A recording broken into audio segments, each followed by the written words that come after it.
Are you new to Bible study and have no idea where to begin? Well, today I'm going to give you 9 easy steps to study the Bible for beginners. Hello, beautiful. I am Nikki Drake, founder of Crazy Simple Truth, and I'm so glad you're here. If you are new to Bible study, you do not have to go quickly when you learn the Bible.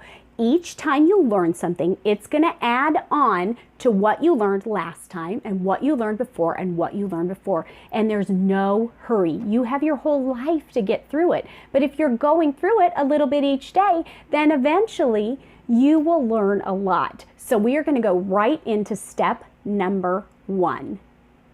Set aside a time that you know it's your time with the Lord. It could be your lunch break. It could be when the baby's sleeping. It could be after work. It could be while the spaghetti noodles are boiling. Whatever it is, make sure you set aside time to make for studying your Bible.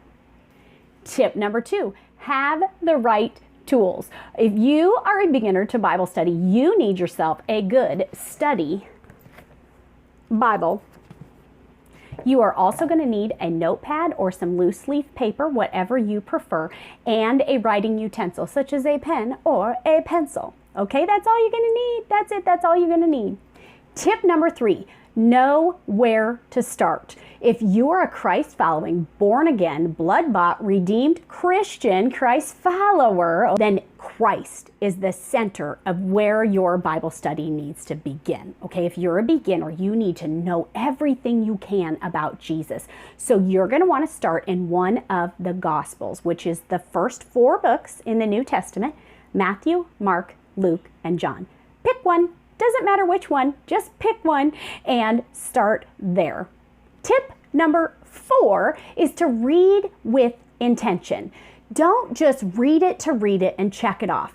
Before you begin, have intention. Have intention. I'm going to learn something. Pray, God, help me learn something today. I want a word from you today, Lord. Help me learn something, and go into it with the expectation that you're going to come out of it with great information to help change your life.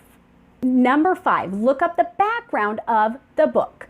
Okay, the Bible is literary genius. You may not have known this, but there are different literary genres in the Bible, and these ordinary people wrote amazing things because they were inspired by God himself.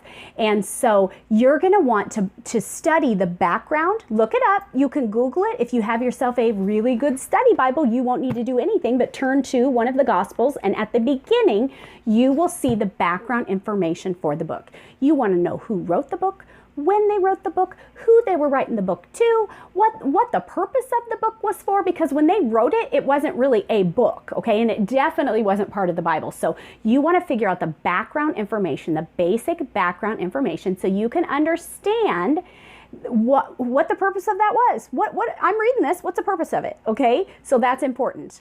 Step number 6 is to read the book that you choose all the way through from beginning to end. Read it through. It doesn't have to be all in one sitting. You can read a couple chapters a day. It's best if you could do more than a few chapters a day, just so that it's fresh in your mind, okay? But read through the entire book, maybe even 2 or 3 times. Read through it so you really know it. Because if you want to study it, you have to understand what you're reading. Number 7 has to do with that. So what does it mean? What does it mean? That's why a good study Bible comes in handy too, because you can use the study Bible notes and learn more about what it means. And that leads us right into the next step, step number 8. And that is where you can use a digital Bible. You don't have to use a physical study Bible. You can use a digital Bible on your phone.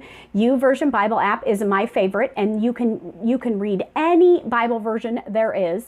And so you want to go there, you want to download that. It's free on your phone, and you want to compare versions, because different people have interpreted the Bible from the original language, okay? They have interpreted it differently. Some Bible versions interpret it literally, word for word. Some interpret it thought for thought, and some interpret it in between. And so by comparing different styles of Bibles versions, you can kind of get a feel for the overall picture of the book better, okay? And I have a few suggestions on which ones you could look at to compare, and this is where you would want to use your paper and your pen, and you would want to take some notes, okay, of the different versions and how they differ, so you can get a better picture of what the author was trying to say to the original audience. So I would suggest the NIV, the ESV, the KJV. I've learned a ton from them, even though I didn't used to like the KJV because it confused me. I've learned a ton comparing it with the others. I suggest the NLT. It's really good for beginners and it simplifies it really well. And the other one that I really like is the Amplified Bible. Now, those aren't the Bibles that I necessarily suggest that you buy. Those are the Bibles that I suggest that as a beginner you use to compare the wording. I'd love to know in the comments below, what's your favorite version of the Bible? Number 9, our last one, is apply it to your life. The Bible doesn't do any good if you read it and study it and take notes if you don't apply it to your life. So you're going to want to make sure that you have taken notes on the different versions. You're going to want to take basic notes on the overall of each passage, each chapter, okay? And then you're going to ask God, how can I apply this to my life? I read it. I read the study Bible notes, okay? I compared the versions. I've got a good idea of what it's saying. How can I use it to change my life? And the Holy Spirit lives in you and He will guide you. He is God in you and He will guide you through this step. And you can take notes and write down how you're going to apply it to your life. Sometimes a great thing to do is write it in the version of a prayer to God and tell Him how you're going to use it in your life. Remember that you're a beginner, but you cannot remain a beginner forever. You've got to move on to becoming better and better at it. You've got to move on from just noodles and sauce to the whole enchilada. Spaghetti's Italian.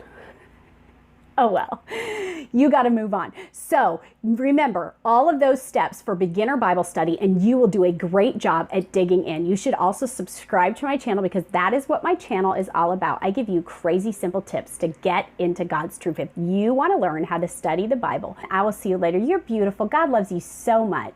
Bye.